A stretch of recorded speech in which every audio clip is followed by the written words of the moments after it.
July 25th, 1956. The Atlantic Ocean, off the coast of Nantucket, Massachusetts. It was the golden age of ocean travel, before jet planes, when crossing the Atlantic meant days aboard a luxury liner. Elegant dining rooms, ballroom dancing, first-class service. The SS Andrea Doria was the pride of the Italian line, one of the most beautiful ships afloat. She departed Genoa, Italy on July 17, 1956, heading to New York, her final voyage of the season.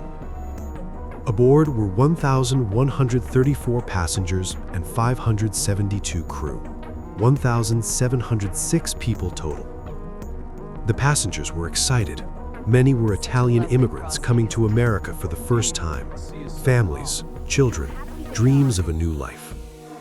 Others were American tourists returning from European vacations, wealthy travelers in first class, middle-class families in cabin class. The Andrea Doria was magnificent, 697 feet long, 30,000 tons, sleek, modern, beautiful. She had 3 outdoor swimming pools, a ballroom, a movie theater, elegant staterooms decorated by Italian artisans. She was designed to be one of the safest ships afloat. 11 watertight compartments, double hull, radar, all the latest safety technology. Captain Piero Calamai commanded, an experienced officer, 39 years at sea. He knew the Atlantic well. The voyage had been smooth, pleasant weather, calm seas. The passengers were enjoying their journey. But on the night of July 25th, everything changed. The Andrea Doria was approaching the end of her voyage, just hours from New York Harbor. At 11 p.m., she entered a bank of fog off Nantucket. Thick fog. Visibility dropped to near zero. Captain Calamai reduced speed slightly, but he kept the ship moving at 21 knots. Standard procedure in those days. Keep moving, use radar to navigate. The Andrea Doria's radar showed another ship ahead, coming from the opposite direction. It was the MS Stockholm, a Swedish-American liner heading from New York to Gothenburg, Sweden. Both ships saw each other on radar. Both captains assumed they would pass safely, port to port, left to left, the standard rule of the sea. But something went wrong. At 11:10 p.m., the Stockholm emerged from the fog. She was much closer than expected, and she was heading directly at the Andrea Doria. The officers on both bridges saw the lights. Green starboard light, white masthead light. They realized instantly the ships were on the collision course.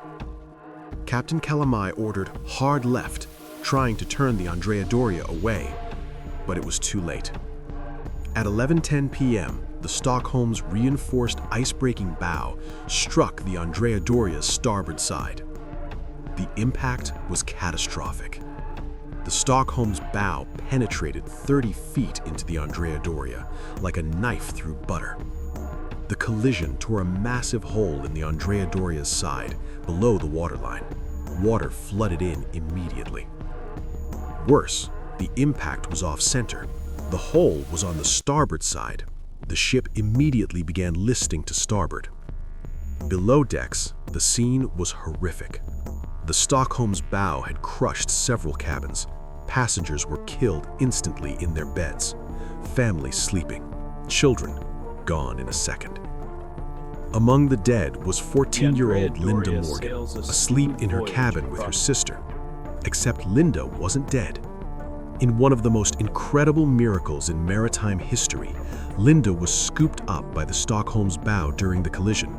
She woke up on the Stockholm's deck, bruised, confused, but alive. Her sister and stepfather died, but Linda survived, thrown from one ship to another by the impact. The Stockholm was badly damaged. Her bow was crushed, but her watertight compartments held. She remained afloat. The Andrea Doria was in much worse trouble. Water poured into the starboard side.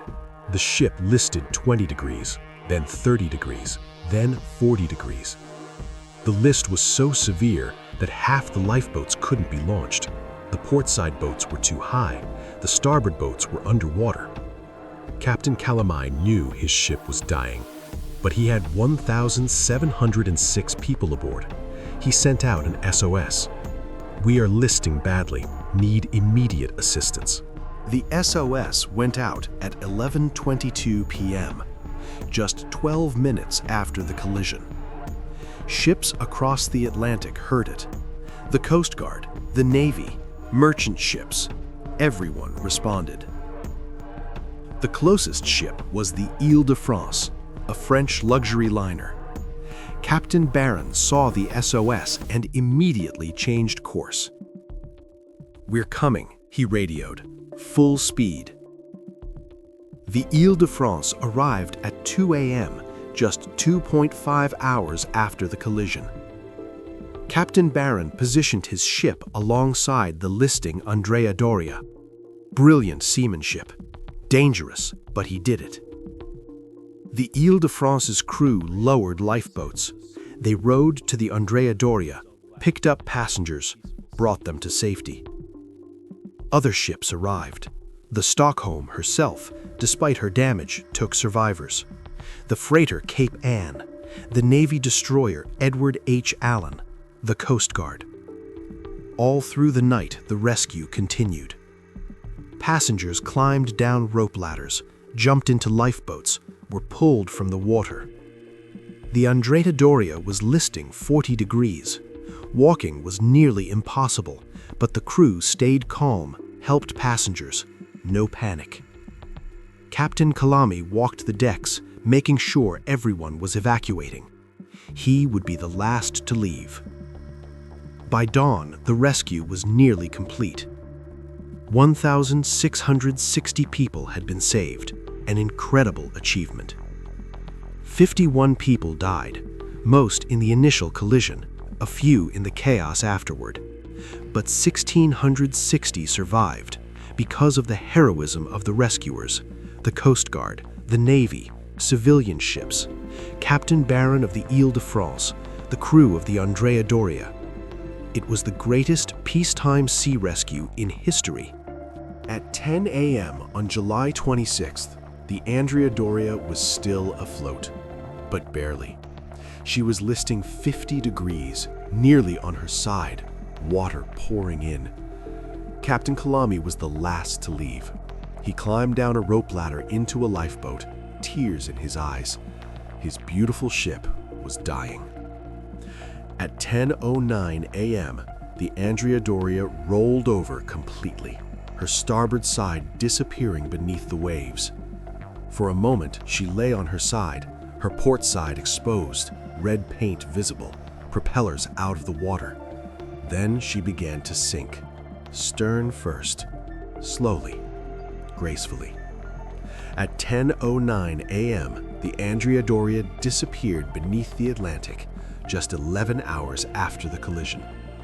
She lies today in 240 feet of water off Nantucket, one of the most famous shipwrecks in the world. Divers have explored her, but she's dangerous, the Mount Everest of diving. Strong currents, deep, dark.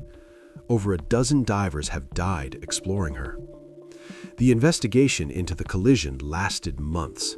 Both captains blamed each other. The Andrea Doria said the Stockholm turned the wrong way. The Stockholm said the Andrea Doria turned into them. The truth? Probably both made mistakes. Confusion in the fog, radar misinterpretation, human error. But in the end, it didn't matter. 51 people died, but 1,660 were saved. The Andrea Doria became a symbol of the end of an era, the last great ocean liner disaster before jet planes made ocean travel obsolete. Today, the Andrea Doria is remembered. In Italy, she's a national tragedy, the beautiful ship lost on her final voyage. In America, she's remembered for the incredible rescue, the heroism, the Coast Guard, the Navy, Captain Barron, the ordinary sailors who risked their lives. 1,660 people saved in one night, the greatest peacetime sea rescue in history. 51 people died. We remember them. Families, children, dreams cut short. But 1,660 lived because of heroes.